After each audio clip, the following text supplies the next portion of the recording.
La maison que je t'ai donnée est déjà louée. La question de ma belle-mère, Dorothy, a coupé l'air du déjeuner dominical comme une lame tranchante. Le silence qui suivit fut assourdissant. Ma femme Jennifer s'arrêta de mâcher en plein milieu d'une bouchée, mon beau-frère Brad faillit s'étouffer avec son vin, et ma belle-sœur Lisa laissa tomber sa fourchette dans son assiette avec un bruit métallique qui résonna dans toute la salle à manger. Tous les regards se sont tournés vers moi, assis en bout de table comme un accusé attendant le verdict. Quelle maison! Les mots sont sortis de ma bouche dans un murmure rauque. Dorothy a froncé les sourcils, son expression confuse se transformant rapidement en quelque chose de beaucoup plus sérieux. La maison de 3 chambres dans Maple Street que j'ai achetée pour toi et Jennifer il y a 2 ans. 200 000 $ que j'ai transférés directement sur votre compte. Je m'appelle Tony, j'ai 32 ans, et à ce moment précis, j'ai senti mon monde s'écrouler. Parce que je n'avais jamais, pas une seule fois, vu un centime de cet argent, et encore moins vécu dans une maison de Maple Street. Mon esprit a repassé les 2 dernières années. Jennifer et moi vivions encore dans notre petit appartement de 2 pièces dans le quartier le moins cher de la ville. Je travaillais encore à 2 emplois, charpentier pendant la journée et barman 3 soirs par semaine, pour payer nos factures de base. Jennifer se plaignait encore que nous n'avions pas les moyens de sortir dîner ou de faire des voyages comme le couple parfait que formaient Brad et Lisa. Dorothy, dit Jennifer rapidement, la voix tremblante, nous devrions peut-être en parler en privé. Rien de privé, l'interrompit Dorothy en tapant du poing sur la table, faisant trembler les assiettes. Je veux savoir tout de suite où se trouve la maison de mon gendre. C'est alors que Brad a pris la parole, d'une voix basse et tendue. Ils ont utilisé l'argent pour payer mes dettes d'investissement. Le monde s'est arrêté. L'air s'est coincé dans mes poumons, tandis que les mots de mon beau-frère résonnaient dans la pièce. Des dettes d'investissement. Alors que je travaillais 60 heures par semaine, que je dormais 4 heures par nuit et que Jennifer se plaignait que je n'avais jamais de temps pour elle, ils utilisaient 200 000 $ de ma belle-mère pour couvrir les pertes de Brad en bourse. Dorothy s'est levée lentement. À 73 ans, elle était toujours imposante lorsqu'elle était en colère. 200 000 $, a-t-elle dit, chaque mot tranchant comme du verre brisé. 200 000 $ qui auraient dû permettre à Tony et Jennifer de fonder une famille dans la dignité, au lieu que Tony se tue à la tâche. Jennifer retrouva enfin sa voix, bien que tremblante. « Maman, Brad avait de sérieux problèmes. Il y avait des gens qui réclamaient de l'argent. Nous n'avions pas le choix. Vous n'aviez pas le choix. » La voix de Dorothy monta d'un octave.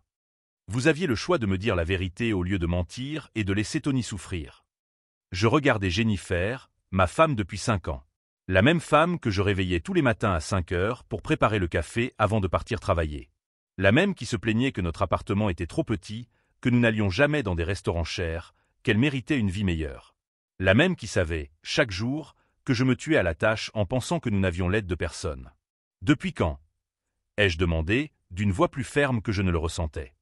Depuis quand êtes-vous au courant des dettes de Brad?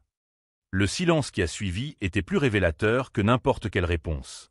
Si vous suivez cette révélation familiale explosive, n'oubliez pas de vous abonner à la chaîne, car ce qui va suivre va montrer comment un mensonge peut détruire non seulement un mariage, mais toute une famille. Car à ce moment-là, en regardant les visages coupables autour de moi, une question a commencé à se former dans mon esprit. S'il m'avait menti à propos de 200 000 $ pendant 2 ans, sur quoi d'autre m'avait-il menti? L'explosion qui a suivi ma question a été comme regarder un immeuble s'effondrer au ralenti.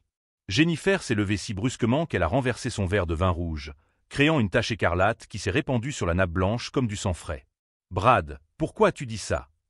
a-t-elle crié, la voix brisée par le désespoir. « Parce que je ne peux plus mentir », répondit Brad en passant ses mains dans ses cheveux bruns. « Regarde-le, Jennifer. Regarde ce que nous avons fait à notre propre beau-frère. » Et c'est exactement ce que tout le monde fit, ils me regardèrent. J'étais assis là, âgé de 32 ans et pesant 65 kilos, alors que j'aurais dû en peser au moins 80. Ma chemise de travail bleue, la même que je portais le week-end parce que c'était l'une des rares que j'avais, pendait sur mon corps comme un épouvantail. Les profondes cernes sous mes yeux racontaient l'histoire de moi passé à dormir 4 heures par nuit entre 2 emplois. Dorothy s'est approchée de moi et m'a touché l'épaule avec une délicatesse qui m'a presque fait m'effondrer. « Raconte-moi tout, Tony. Depuis le début. » Alors j'ai raconté. J'ai parlé de me réveiller à 5 heures du matin pour arriver au chantier à 6 heures, de porter des poutres en bois et des plaques de placoplâtre pendant 8 heures sous le soleil brûlant du Colorado. De rentrer chez moi en courant, de prendre une douche rapide et d'arriver au bar à 6 heures de l'après-midi pour travailler jusqu'à 2 heures du matin à servir des boissons à des étudiants ivres. De rentrer chez moi trop épuisé pour même parler correctement à Jennifer. Tu te souviens, la semaine dernière, quand tu m'as demandé si je mangeais bien. ai-je demandé à Jennifer, ma voix devenant plus forte. J'ai dit oui parce que j'avais honte d'admettre que je mangeais des pâtes instantanées pour le dîner pour la 4e fois de la semaine, parce qu'il ne me restait plus d'argent après avoir payé les factures. Mon beau-père a tenté d'intervenir. « Tony, mon fils, si tu nous avais dit que tu avais des difficultés. » Je vous l'ai dit. L'explosion est sortie de moi avec une force qui m'a surpris. Je vous ai appelé en octobre dernier, en pleurs, suppliant que vous m'aidiez parce que je ne pouvais pas payer le loyer. Vous savez ce que vous m'avez répondu? Les vrais hommes trouvent une solution. Trouvent un 3e emploi. Le silence dans la pièce était assourdissant. Et toi, Jennifer? Ai-je poursuivi en me tournant vers ma femme. Quand je t'ai appelé en décembre parce que ma botte de travail était déchirée et que je travaillais dans la neige avec des chaussettes mouillées tous les jours, tu m'as dit que j'étais dramatique et que je devrais apprendre à mieux gérer notre argent. Dorothy a de nouveau frappé du poing sur la table, faisant sauter les assiettes. Pendant ce temps, vous receviez 200 000 $ de mon argent. De l'argent qui était spécifiquement destiné à lui. Brad a finalement trouvé le courage de reprendre la parole. Ce n'était pas seulement l'argent de la maison, grand-mère Dorothy. Mon sang se glaça. Quoi d'autre? Tony n'a jamais eu de problème pour payer ses dépenses de base, dit rapidement Jennifer. Nous avons toujours. Toujours quoi? Brad l'interrompit en me regardant avec des yeux pleins de culpabilité. On lui a toujours menti. Grand-mère Dorothy n'a pas seulement envoyé 200 000 $ à la maison, Tony. Elle envoie 1 500 $ chaque mois depuis 2 ans pour aider le jeune couple. Les chiffres m'ont frappé comme un coup de poing dans l'estomac. 1005 cents par mois pendant 2 ans. 36 000 $. 236 000 $ au total. Alors que je mourais littéralement de faim, que je travaillais jusqu'à en être malade et que je dormais par terre dans le salon parce que nous ne pouvions pas nous offrir un meilleur lit. Tony, dit Brad d'une voix tremblante. Tu te souviens de la fois où tu t'es évanoui au travail dans le chantier? Quand tu as dit que tu avais attrapé une insolation. Je m'en souvenais parfaitement. C'était en juillet. Je n'avais rien mangé depuis 18 heures parce que j'avais dépensé le peu d'argent qui me restait pour payer une facture d'électricité en retard. Nous étions à Las Vegas, murmura Brad. Nous fêtions le fait que j'avais récupéré 20 000 $ en jouant au poker. Nous avons dépensé 3 000 $ de ton argent pendant ce voyage. Chaque révélation était comme un coup de marteau. Je me suis levé de ma chaise, les jambes tremblantes, et je me suis dirigé vers la fenêtre de la salle à manger. Dehors, le quartier tranquille semblait normal, paisible. Des enfants jouaient dans la rue, des familles ordinaires avec des problèmes ordinaires. Il y a plus, a dit Brad derrière moi. J'ai fermé les yeux très fort. Brad, arrête, a tenté Jennifer pour le faire taire. Non, Jennifer. Il mérite de tout savoir. Brad a pris une grande inspiration. Tony, tu te souviens quand tu as appelé à Noël pour demander si tu pouvais venir dîner avec nous et que nous t'avons dit que nous partions en voyage? Je me suis retourné pour le regarder. Je m'en souvenais parfaitement. J'ai passé Noël seul dans notre appartement vide, à manger des sandwichs au beurre de cacahuètes et à regarder des rediffusions de vieux films à la télévision. Nous ne sommes pas partis. Nous étions ici. Mais j'avais perdu un gros pari et des gens dangereux me cherchaient. Ils sont venus chez nous. Jennifer et moi avons pensé que ce serait risqué pour toi d'être là. Alors vous m'avez laissé seul à Noël pour protéger le frère qui a causé le problème. Ai-je dit d'une voix étrangement calme. Décision intéressante. Dorothy s'est approchée de Jennifer et Brad, droite malgré ses 73 ans. Vous avez 5 minutes pour m'expliquer exactement où est passé chaque centime de cet argent. Et si je découvre que vous m'avez menti sur quoi que ce soit, vous ne verrez plus jamais un centime de ma part. Jennifer regarda Brad, qui acquiesça, les larmes aux yeux. Les paris ont commencé pendant la dernière année de fac de Brad, commença Jennifer d'une voix hésitante. Des petites choses, des paris sportifs en ligne. Quand il a obtenu son diplôme et commencé à travailler, les paris sont devenus plus importants. La première année de notre mariage, a poursuivi Brad, j'ai perdu 40 000 $ dans des investissements risqués. Nous n'en avons pas parlé à la famille parce que nous pensions que c'était juste une mauvaise passe. C'est à ce moment-là que vous avez utilisé l'argent de Tony pour la première fois, a déclaré Dorothy, et ce n'était pas une question. On allait le rembourser, dit Jennifer désespérément. On pensait que Brad aurait retenu la leçon, qu'il arrêterait après avoir pris une bonne claque. Mais il a continué à parier, et vous avez continué à utiliser mon argent pour payer ses dettes, dis-je en me détournant à nouveau de la fenêtre. Pendant 2 ans. Pendant que je travaillais 60 heures par semaine. L'ironie était trop amère. Brad, qui avait toujours été traité comme le fils parfait qui n'avait jamais eu à travailler un seul jour de sa vie, était en train de détruire sa propre vie avec les paris. Pendant que moi, le beau-frère oublié, je me tuais à la tâche pour survivre. Et notre famille avait décidé de sauver le toxicomane en laissant le travailleur dans le besoin. Tony, dit Jennifer d'une voix entrecoupée. Nous n'avons jamais voulu que tu le saches. Nous pensions pouvoir régler tout ça sans te mêler à ça. Sans me mêler à ça. Je me suis tourné vers elle, sentant une colère froide envahir ma poitrine. Jennifer, j'étais mêlé à ça depuis le premier jour où j'ai souffert de la faim pour payer nos factures. J'étais mêlé à ça chaque fois que j'ai travaillé malade parce que je ne pouvais pas me permettre de perdre un jour de salaire. J'étais impliqué chaque fois que je pleurais seul dans ma chambre parce que je ne comprenais pas pourquoi ma propre famille ne m'aidait pas. Dorothy nous regarda tour à tour, puis se tourna vers Brad. « Combien de fois as-tu suivi un traitement ?»« 3 fois, répondit Brad d'une voix basse. La première fois, c'était quand Tony et Jennifer se sont mariés. La deuxième fois, c'était l'année dernière. Maintenant, j'en suis à la 3e. Je suis en thérapie 2 fois par semaine. Payé avec l'argent de ton beau-frère, a fait remarquer Dorothy. Le poids de tout cela commençait à m'étouffer. 2 heures plus tôt, je pensais que ma famille ne se souciait tout simplement pas de moi.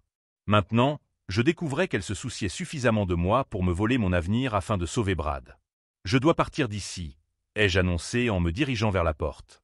Tony, attends tes Jennifer en me suivant. Je n'ai pas arrêté. À la porte, je me suis retourné une dernière fois. Vous avez eu 2 ans pour me dire la vérité. 2 ans à me voir lutter, souffrir, et vous n'avez jamais pensé que je méritais de savoir ce qu'il advenait de l'argent que Dorothy m'envoyait. Je pris ma veste et sortis en claquant la porte derrière moi. Dehors, l'air frais d'octobre m'aida à respirer à nouveau tandis que je marchais dans les rues familières de mon enfance. Une question me trottait dans la tête. S'il m'avait menti à ce sujet, que me cachait-il d'autre? Et plus important encore, comment allais-je leur faire payer chaque instant de souffrance inutile qu'ils m'avaient causé? J'ai marché pendant 2 heures dans les rues du quartier où j'avais grandi, mon esprit traitant chaque révélation comme un ordinateur essayant de déchiffrer un code complexe. 236 000 $. 2 mots qui ont complètement bouleversé ma compréhension des 2 dernières années. Chaque crampe d'estomac causée par la faim, chaque double service qui me laissait épuisé, chaque nuit où j'avais pleuré seul dans mon appartement en pensant que ma famille m'avait oublié. Tout n'était que mensonge. Quand je me suis enfin arrêté, j'étais devant l'ancien parc où Jennifer et moi avions eu notre premier rendez-vous. Ironique. Même là, les souvenirs semblaient désormais contaminés par la découverte qu'elle avait toujours su que je souffrais inutilement. Mon téléphone a vibré. Un message de Jennifer. « Tony, s'il te plaît, appelle-moi. Je dois tout expliquer. » Je l'ai supprimé sans répondre. Une autre vibration. « Dorothy, fils, rentre à la maison. Nous pouvons régler cela en famille. » Je l'ai également supprimé. Une 3e. « Brad, Tony, tu dois comprendre que nous avons fait ce que nous pensions être le mieux. » 7 messages en 15 minutes. Maintenant, il voulait parler. Où était cette urgence à communiquer quand je suppliais qu'on m'aide? Je me suis assis sur un banc près du parc et j'ai appelé mon meilleur ami, Jake. « Tony, mec, ça va? Tu as l'air bizarre. Jake, tu peux venir me chercher? Je suis au parc d'Elm Street. Qu'est-ce que tu fais là-bas? Je croyais que tu déjeunais avec la famille de Jennifer. C'est une longue histoire. Tu peux venir? J'arrive. » Pendant que j'attendais Jake, les pièces du puzzle se mettaient en place dans ma tête. Je me suis souvenu que Jennifer n'était venue me rendre visite au travail que 2 fois en 2 ans. À chaque fois, elle semblait nerveuse, distraite, toujours en train de regarder son téléphone. À ce moment-là, j'avais pensé qu'elle était occupée par son travail dans l'immobilier. Maintenant, je comprenais. Elle subissait la pression de devoir cacher 200 000 $ volés. L'ironie était cruelle. Alors que je transportais des poutres en bois pour payer nos factures, Jennifer utilisait mon argent pour financer les investissements risqués de Brad. Pendant que je dormais 4 heures par nuit entre 2 emplois, elle était dans les casinos de Las Vegas, jouant avec des fonds qui auraient dû me permettre de mener la vie digne que Dorothy avait prévue pour moi. Jake est arrivé 40 minutes plus tard, au volant de sa bruyante Honda Civic bleue. « Monte, mec. On dirait que tu as vu un fantôme. » Je suis monté dans la voiture et j'ai tout raconté pendant les 45 minutes qui nous ont ramenés à mon appartement. Jake conduisait en silence, lâchant quelques « mecs, je n'y crois pas » quand il arrivait aux passages les plus absurdes. « Laisse-moi comprendre, » a-t-il dit quand nous sommes arrivés à mon immeuble. « Ta famille a volé 236 000 $ à ta belle-mère qui t'était destinée, ils ont tout dépensé pour payer les dettes d'investissement de Brad, et ils t'ont menti pendant 2 ans alors que tu mourais presque de faim. » En gros, oui. Et ils ne t'ont avoué la vérité que parce que ta belle-mère leur a demandé devant tout le monde où était l'argent. Exactement. Jake secoua la tête. « Mec, c'est un crime. Littéralement un crime. Nous montâmes dans mon appartement au 3e étage. Le contraste était choquant après ce que je venais de découvrir. Des meubles bon marché, un réfrigérateur presque vide, des factures empilées sur la table basse. Tout cela alors que les 200 000 $ qui m'appartenaient finançaient la vie confortable de Jennifer et les paris risqués de Brad. « Jake », dis-je en m'asseyant sur mon lit étroit. « Tu penses que je suis idiot de ne jamais m'être douté de rien? Mec, tu faisais confiance à ta femme. Ça ne fait pas de toi un idiot, ça te rend humain. » Il s'assit sur la chaise devant l'ordinateur. « La question est, qu'est-ce que tu vas faire maintenant ?» C'était la question. Pendant 2 heures, en marchant dans les rues, je me suis concentré sur le choc, la trahison, le calcul cruel des 236 000 $. Mais Jake avait raison. Il fallait maintenant agir. Je ne sais pas, ai-je admis. Une partie de moi veut appeler la police. Une autre partie veut simplement couper tout contact avec eux pour toujours. Et Dorothy. Je me suis souvenu de l'expression de ma belle-mère lorsque la vérité a éclaté. À 73 ans, elle était toujours intimidante lorsqu'elle était en colère. Elle était plus qu'en colère. Elle était déçue. Et c'était pire. Mon téléphone a sonné à nouveau. Cette fois, c'était Dorothy. « Réponds », m'a dit Jake. Au moins, elle ne t'a pas menti. « Allô? Tony, où es-tu? Jennifer est ici en train de faire une scène, elle dit que tu t'es enfui et qu'elle s'inquiète. Je suis chez moi. Je ne me suis pas enfui, je suis juste parti avant de dire quelque chose que j'aurais regretté. Intelligent. » Il y eut un silence. « Tony, j'ai des choses à te dire. Des choses que j'ai découvertes après ton départ. » Mon estomac se noie. « Il y a autre chose? Beaucoup plus. Mais je ne vais pas te le dire au téléphone.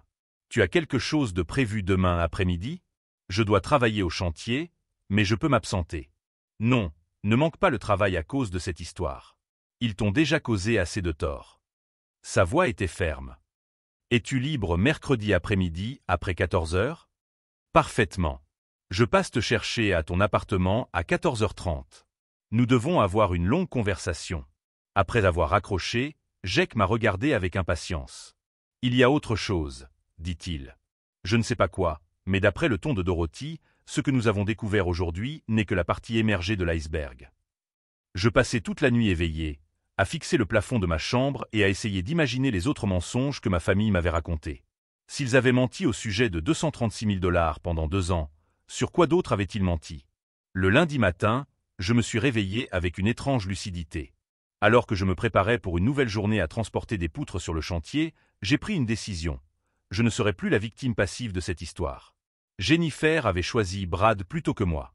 Elle avait choisi de mentir plutôt que de demander de l'aide honnêtement. Elle avait choisi de me faire souffrir pour protéger son frère à problème. C'était maintenant à mon tour de faire des choix. Première décision, tout documenter.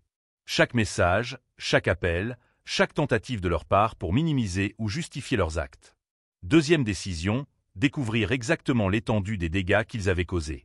Pas seulement sur le plan financier, mais aussi sur le plan scolaire, émotionnel et physique. Troisième décision, décider comment ils allaient payer pour cela. Car une chose était sûre, ils allaient payer. En me brossant les dents, j'ai regardé mon reflet dans le miroir.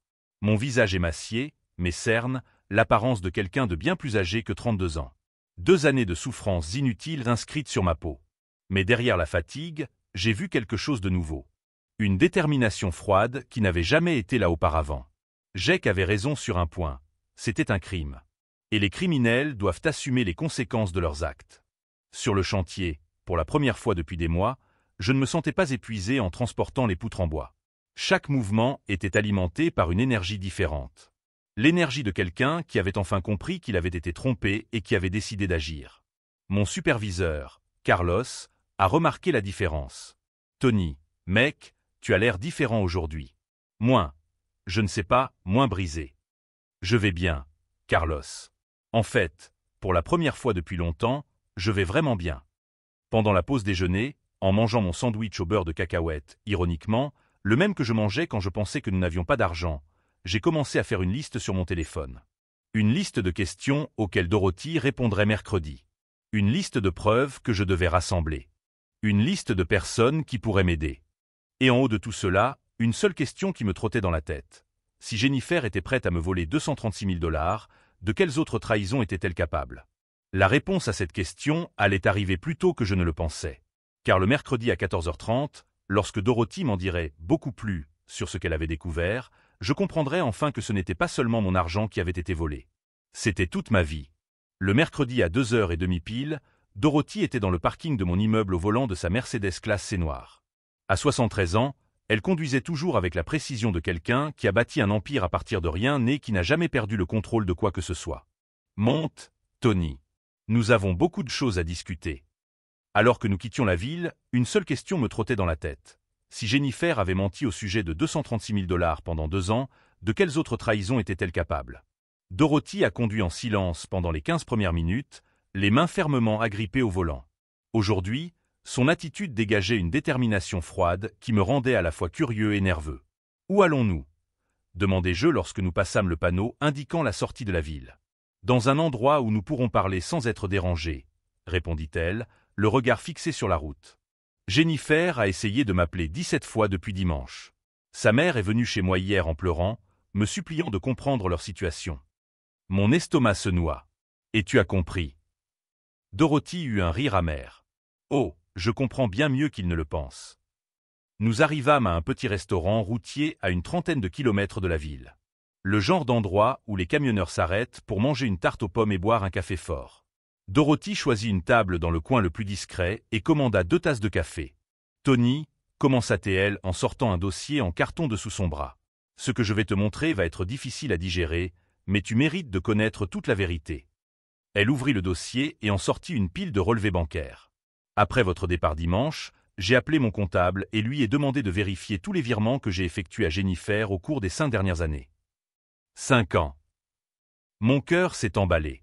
Les 236 000 $ que nous avons découverts dimanche ne représentaient que ce que j'avais envoyé spécifiquement sous les intitulés « Maison pour Tony et Jennifer » et « Dépenses du jeune couple », a-t-elle poursuivi en faisant glisser les papiers sur la table. Mais il y a eu d'autres virements. Beaucoup d'autres. J'ai pris les relevés bancaires avec des mains tremblantes. La première page indiquait un virement de 15 000 $ en décembre 2019, intitulé « Urgence médicale Jennifer ». Quelle urgence médicale? Ai-je demandé. Selon Jennifer, elle avait eu des complications après une opération gynécologique et avait besoin d'un traitement spécialisé non couvert par l'assurance maladie. Je tournai la page. Un autre virement en mars 2020, 12 000 $ marqué « Réparations urgentes dans l'appartement de Tony et Jennifer ». Jennifer n'a jamais subi de chirurgie gynécologique, dis-je, m'en souvenant parfaitement. Et notre appartement n'a jamais eu besoin de réparation à hauteur de 12 000 $. Page après page de virements. 20 000 pour problème avec la voiture de Tony, 15 000 pour formation professionnelle pour Jennifer, 18 000 pour équipement pour le travail de Tony sur le chantier. La dernière entrée m'a fait tressaillir. 40 000 $ transférés seulement 3 mois auparavant, avec la mention « Acompte pour l'achat d'une maison, Tony et Jennifer ». Acompte pour l'achat d'une maison. Ma voix n'était plus qu'un murmure. Dorothy acquiesça gravement. Selon Jennifer, vous aviez enfin trouvé la maison de vos rêves et vous aviez besoin de cet acompte de toute urgence. J'ai rapidement additionné les chiffres dans ma tête.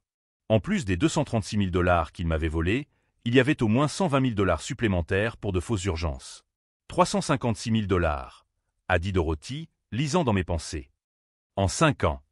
Je me suis adossé à ma chaise, comme si j'avais reçu un coup de poing dans le ventre. Dorothy, c'est littéralement de la fraude. Je sais. Sa voix était calme, mais il y avait quelque chose de dangereux dans son regard. Et ce n'est pas tout. Elle a sorti une autre pile de papiers de son dossier. J'ai appelé quelques contacts que j'ai dans l'immobilier. Des gens que je connais depuis des décennies. Je leur ai posé des questions sur Jennifer, sur la façon dont ses affaires marchaient dans l'immobilier. Jennifer travaillait comme agent immobilier, me parlant toujours de ses ventes fructueuses et de ses commissions généreuses. Jennifer n'a pas conclu une seule vente au cours des 18 derniers mois, a déclaré Dorothy. L'agence immobilière l'a licenciée en octobre dernier pour cause de mauvais résultats. Depuis, elle travaille à temps partiel dans un grand magasin au centre commercial. Les pièces du puzzle s'assemblaient avec une clarté douloureuse. Il ne s'agissait pas seulement de Brad et de ses dettes d'investissement. Jennifer mentait également sur sa carrière réussie, vivant exclusivement de mon argent pendant que je me tuais à la tâche en cumulant 2 emplois. Il y a autre chose? Ai-je demandé, sans être sûr de vouloir savoir. Dorothy a pris son téléphone et m'a montré une conversation par SMS. Jennifer m'a envoyé ça hier soir. J'ai lu les messages avec une incrédulité grandissante. Maman, Tony dramatise toute cette situation. Tu sais comment il devient sensible quand il est stressé par le travail. Brad a vraiment besoin de notre aide en ce moment. Il fait beaucoup de progrès en thérapie. On pourrait peut-être parler de réduire ce que Tony reçoit à 1 000 $ par mois, juste jusqu'à ce que Brad se stabilise. Tony n'a même pas besoin d'autant d'argent. Il est jeune et fort, il peut travailler plus si nécessaire. J'ai fini de lire et j'ai rendu le téléphone, la colère grandissant en moi comme un feu alimenté par de l'essence. Elle veut toujours me couper les vivres pour donner à Brad. Ai-je dit, la voix tremblante de rage. Plus maintenant, a répondu Dorothy fermement. Pas un centime de plus. Nous avons passé l'heure suivante à élaborer des plans. Dorothy avait déjà discuté des options juridiques avec son avocat. Bien que nous puissions techniquement les poursuivre pour fraude, il serait difficile de prouver que l'argent m'appartenait spécifiquement, puisque les virements avaient été effectués à Jennifer en tant qu'intermédiaire. Mais il existe d'autres moyens d'obtenir justice, a déclaré Dorothy, les yeux brillants de détermination. Et certains d'entre eux feront beaucoup plus mal qu'un procès. Qu'avez-vous en tête? Si vous suivez cette histoire de trahison familiale et que vous voulez découvrir comment la justice peut prendre des formes inattendues, n'oubliez pas de vous abonner à la chaîne, car la vengeance qui se prépare va vous surprendre. Tout d'abord, dit Dorothy, j'ai besoin que tu documentes tout. Chaque message qu'ils t'ont envoyé, chaque appel, chaque interaction depuis dimanche. S'ils essaient de minimiser ou de nier ce qu'ils ont fait, je veux des preuves.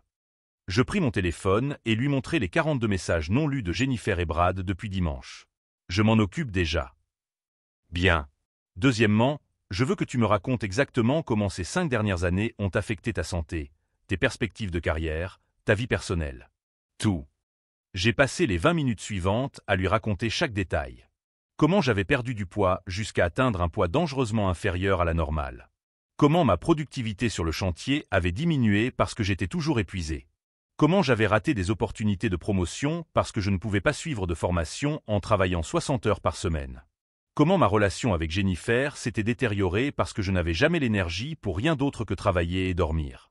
Dorothy notait tout dans un cahier, son visage s'assombrissant à chaque détail révélé.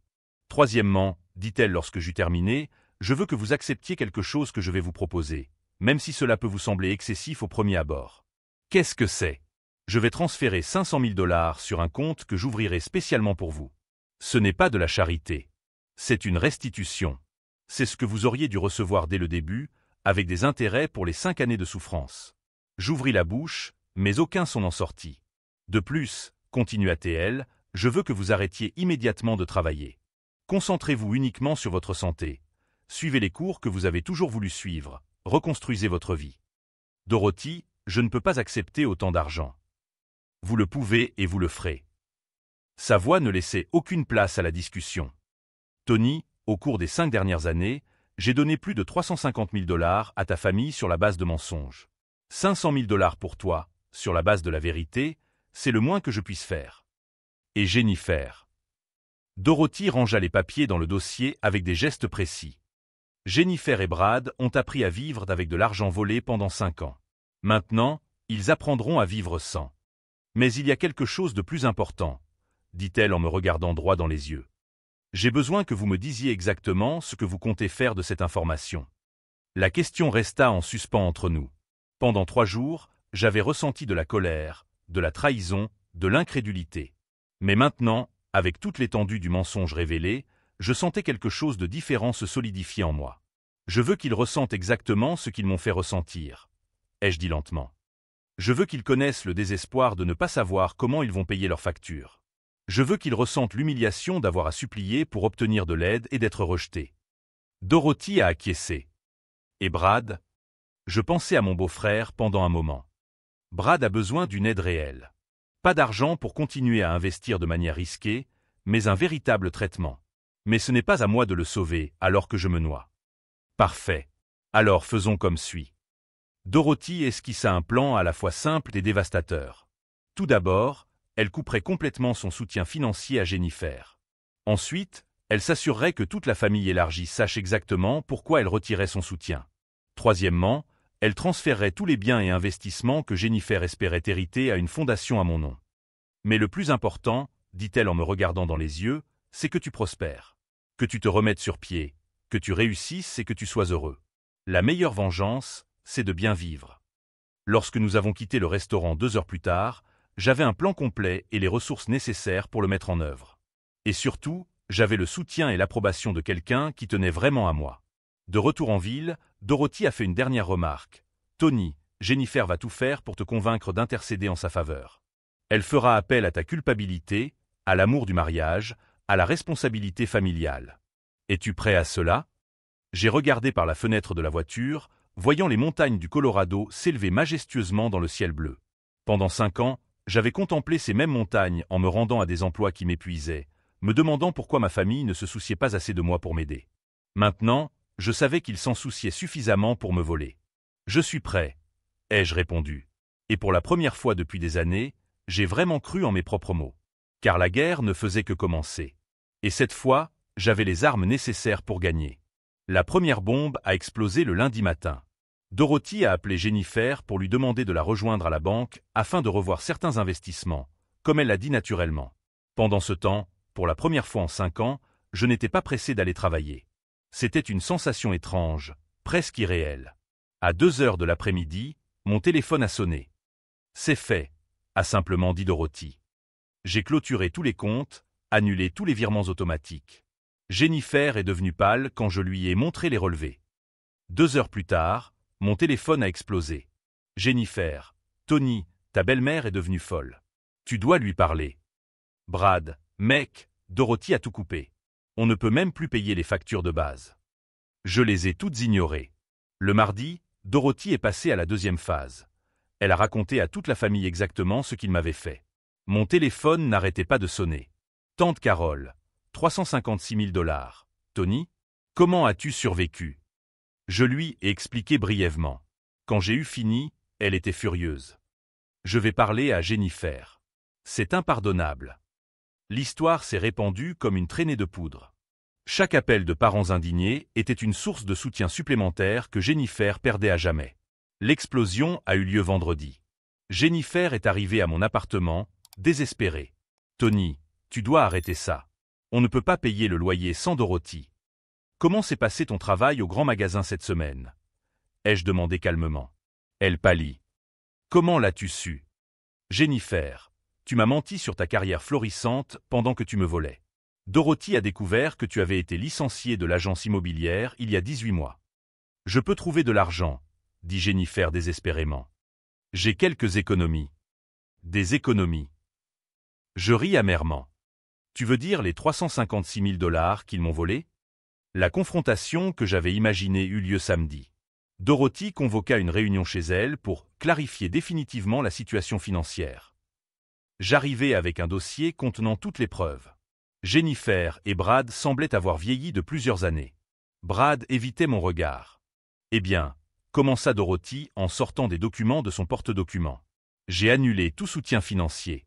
Je suis venu aujourd'hui pour officialiser d'autres changements. » Elle posa un document sur la table. « Cette maison est transférée à Tony. » Jennifer pâlit. « Maman, tu ne peux pas faire ça. »« Je peux et je le fais, » dit Dorothy fermement. « Et ce n'est pas tout. » C'est alors qu'elle a révélé le rebondissement auquel même moi ne m'attendais pas. « Tony, » a dit Dorothy, « j'ai découvert hier quelque chose que tu dois savoir. » Elle a sorti une autre pile de papier.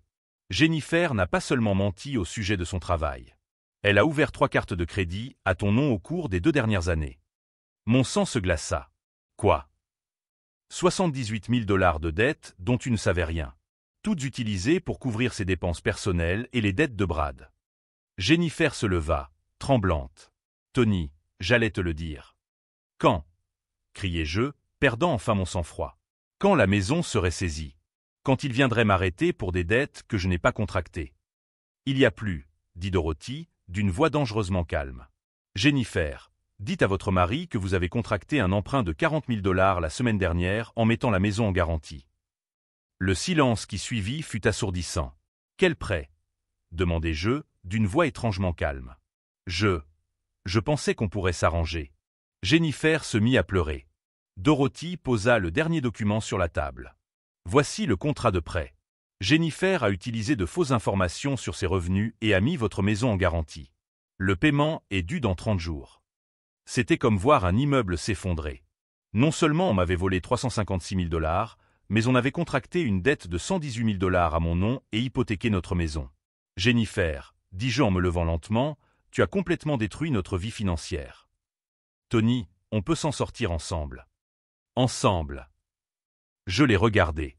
Pendant 5 ans, tu m'as menti, volé et fait travailler 60 heures par semaine en me faisant croire que nous n'avions pas d'argent. Et maintenant, je découvre que non seulement tu as dépensé mon argent, mais que tu m'as endetté de 118 000 $ dont je ne savais même pas l'existence. Dorothy s'est approchée de moi. Tony, j'ai déjà parlé à mes avocats. Nous pouvons annuler le prêt pour fraude et transférer toutes les dettes à Jennifer. Tu ne seras pas responsable de ce qu'elle a fait à ton insu. Et notre maison? Elle t'a déjà été transférée. Jennifer n'avait aucun droit légal de l'utiliser comme garantie. Jennifer s'effondra sur une chaise en sanglotant. Tony, nous sommes mariés depuis 5 ans. Et pendant 5 ans, tu m'as volé, menti et endetté en secret. J'ai pris les clés que Dorothy m'avait données. Tu as 30 jours pour quitter la maison. Tony, s'il te plaît. La réponse est non. Je me suis dirigé vers la porte. Pendant des années, j'ai supplié qu'on m'aide et vous m'avez dit de trouver un 3e emploi. Maintenant, vous pouvez supplier quelqu'un d'autre. Je suis sorti de la maison et j'ai respiré l'air libre de quelqu'un qui avait enfin le contrôle de sa vie. Mais alors que je marchais vers la voiture de Dorothy, une dernière question me trottait dans la tête. Si Jennifer avait été capable de créer des dettes secrètes de 118 000 $, quelles autres bombes à retardement étaient encore cachées? La réponse allait arriver plus tôt que je ne le pensais. Et ce serait la révélation la plus dévastatrice de toutes. 6 mois plus tard, j'étais assis dans le bureau du nouveau cabinet d'architecture que Dorothy m'avait aidé à ouvrir, en train de revoir les derniers documents de ma nouvelle vie. Les conséquences pour Jennifer ont été dévastatrices. Sans le soutien de Dorothy, elle a dû se déclarer en faillite personnelle lorsque ses créanciers ont découvert ses dettes frauduleuses. Le prêt de 40 000 $ a été annulé pour fraude, mais les dettes de carte de crédit sont restées à son nom. Brad a finalement touché le fond. Sans argent pour financer ses investissements risqués, il a perdu son appartement et a dû emménager dans une chambre louée.